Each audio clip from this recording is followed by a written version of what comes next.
ये 1 साल की क्या उपलब्धि हुई आप? हाँ जी एक साल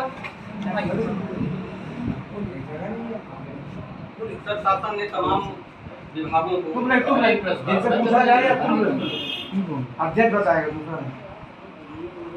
एक वर्ष में जगाने का काम हुआ।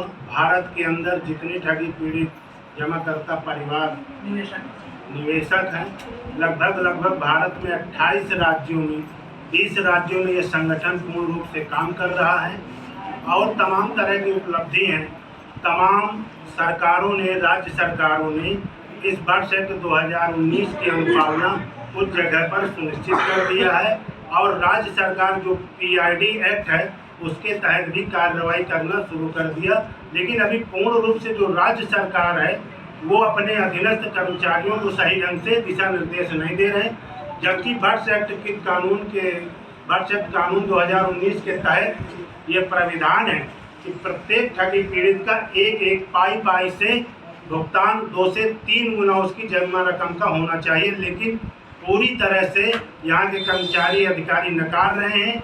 बहुत ही दबाव बस लगभग फतेहपुर में 5 लाख आवेदन जमा हो चुके हैं। उन आवेदनों पर अभी तक कोई भी कार्रवाई नहीं हुई। तो निश्चित है कि जो शासन प्रशासन है वो बहुत अच्छा योगदान नहीं दे रहा। अगर इसी तरह का रवैया रहा तो हम लोग अपने हक और मांग अधिकार के लिए निश्चित रूप से जो आने वाला समय चुनाव का है उसमें पूर्ण बहिष्कार करेंगे। अच्छा, जो सहारा का पैसे की एप्लीकेशन मांगे जा रहे हैं, इसे आप अपनी उपलब्धि मान रहे हैं? नहीं, वो तो केवल एक छलावा है जनता के साथ। अच्छा,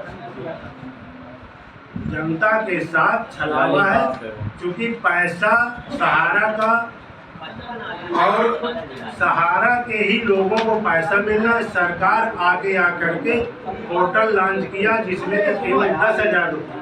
अब तक उस पोर्टल में लगभग 30 लाख आवेदन जमा हुए, जिसमें मात्र 112 लोगों को 10,000 रुपया दिया गया। केवल चुनावी योजना है। जिस प्रकार से 2018 में PACL के पोर्टल बना था उसमें भी अभी तक मात्र 17,000 रुपया मूल धन से लिए रुपया था लोगों का भुगतान हुआ। ये केवल चुनावी झुंझुना है, इससे कुछ भी होने वाला नहीं।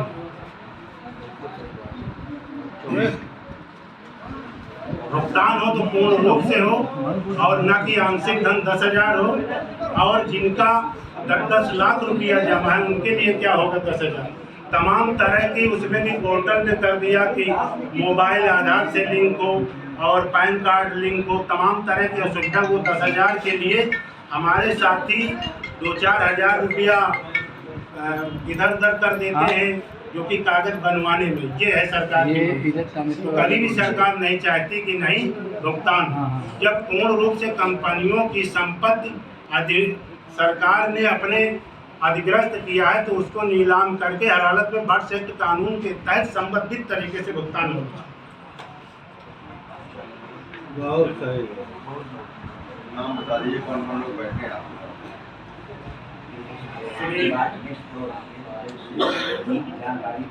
और आगे 13 सितंबर 2023 को माननीय मुख्यमंत्री महोदय लखनऊ विधानसभा वाला गेट है। फिर 2 अक्टूबर 2023 को नई दिल्ली में महात्मा गांधी की समाधि स्थल पर भी हमारा घेराव का कार्यक्रम है। हर हालत में इस जो ठगी पीड़ित की पीड़ा है सरकार को सुनना चाहिए, समझना चाहिए। लगभग भारत के अंदर 5 लाख लोगों ने आत्महत्या कर लिया। 1200 ऑन ड्यूटी फौजी भाइयों ने आत्महत्या कर लिया। हजार लोग अपना घर द्वार छोड़ के निवेशकों के डर की वजह से बाहर भाग गए। तमाम लोगों के बहन बेटियों की शादी ब्याह रुक गए। तमाम बच्चों की शिक्षा से वंचित हो गए। आखिर इन सब के पीछे पूर्ण रूप से दोष सरकार का है, जो भारत सरकार वर्तमान में है। जब कंपनियों को बंद किया, कंपनियों को लाइसेंस दिया, टैक्स ले रही, तो आखिर वो जनता, गरीब जनता का क्या दोष है जो उनके साथ आप अन्यायपूर्ण ये बर्ताव कर रहे हैं। इसका खामियाजा सरकार को पूर्ण रूप से भुगतना पड़ेगा आने वाले लोकसभा 2024 के चुनाव। और 2 अक्टूबर को जो हमारा ये कार्यक्रम है राजघाट का, वहाँ पर हमारा संगठन इकट्ठा होकर के सुबह 7 बजे प्रधानमंत्री जाएंगे वहाँ पुष्पांजलि के लिए, मालार्पण के लिए। वो हम नहीं करने देंगे, हम उसका ऑब्जेक्शन करेंगे वहाँ राजघाट। अगर हमारी आवाज आ गया तो हम लोग रोड पर निकल कर संघर्ष करेंगे और बस एक कानून के तहत अपना भुगतान लेंगे। ये हमारा अधिकार है, ये हमारा अधिकार है, ये हमारा अधिकार है। हमारे में बना उसकी अनुपालना 100% होना चाहिए। यदि अनुपालना नहीं होती तो हम रोडों पर निकल कर संघर्ष करेंगे और आने वाले लोकसभा चुनाव